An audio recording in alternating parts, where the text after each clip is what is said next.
नमस्कार प्रिय भक्तों, आप सबका स्वागत है मेरे जीके स्टडी एजुकेशन चैनल पर।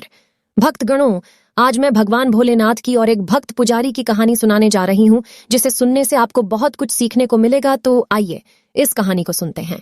भोलेनाथ के मंदिर का एक गरीब परिवार का पुजारी था। हर दिन वो पुजारी भोलेनाथ की सेवा करता था। एक दिन पुजारी को पत्नी ने कहा, आज आप बहुत जल्दी घर आ गए हैं, क्या बात है, कहीं जाने वाले हैं क्या? तब पुजारी ने पत्नी को कहा कि आज मैं पास के गांव में हवन करने के लिए जाने वाला हूं और मुझे घर आते हुए देर हो जाएगी। पुजारी पास के गांव के घर में हवन करना शुरू कर देता है। पुजारी ने कहीं चीजें रखी, उसमें से कई लोग ऐसी बात कर रहे थे कि पुजारी हवन करते समय आसन के साथ त्रिशूल और डमरू रखते हैं। पुजारी हवन करते हैं, भोलेनाथ इस आसन पे विराजते हैं। ये पुजारी कहीं समय से भोलेनाथ के पुजारी है। सच में भोलेनाथ इस आसन पे बैठते हैं। एक दिन पुजारी भोलेनाथ की भक्ति कर रहा था, तब कुछ लोग आए और पुजारी को कहा, आज हम देखने वाले हैं क्या तुम सच में पुजारी हो या ढोंग कर रहे हो। ये आसन पे हम बैठेंगे। पुजारी ने मना कर दिया, ये भोलेनाथ का आसन है, यहीं पे भोलेनाथ बैठ गए। वो आदमी ने पुजारी को कहा, ठीक है, मुझे साबित करके दिखाओ। पुजारी ने कुछ समय मांगा। वो आदमी ने कहा, तुम साबित नहीं कर पाए तो ये मंदिर को छोड़ के चले जाओगे। पुजारी ने उस आदमी की शर्त स्वीकार कर लिया। गांव में ये बात कई लोगों से फैल गई।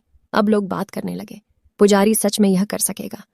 पुजारी कहीं समय से भोलेनाथ का भक्त है, इसलिए जरूर कर पाएगा। हम कल देखते हैं क्या सच होता है। पुजारी अब दूसरे दिन सुबह के बारे में सोचने लगा और भोलेनाथ को प्रार्थना करने लगा, मेरी सच्ची भक्ति है तो कल आपको आना होगा। दूसरे दिन सुबह में वो आदमी पुजारी से पहले मंदिर में आ गया था। उस आदमी ने पुजारी को कहा, अब आप ना हवन शुरू करो, हम भी देखते हैं क्या भोलेनाथ आते हैं क्या। उस आदमी ने एक आसन रख के त्रिशूल और डमरू रख दिया और ऊ ऊ ऊ ऊ ऊ ऊ ऊ मंत्र का जाप करने लगा। कुछ समय के बाद पुजारी उस आदमी को कहता है, इस आसन को अब यहां से उठा के दूसरी जगह पे रख दो।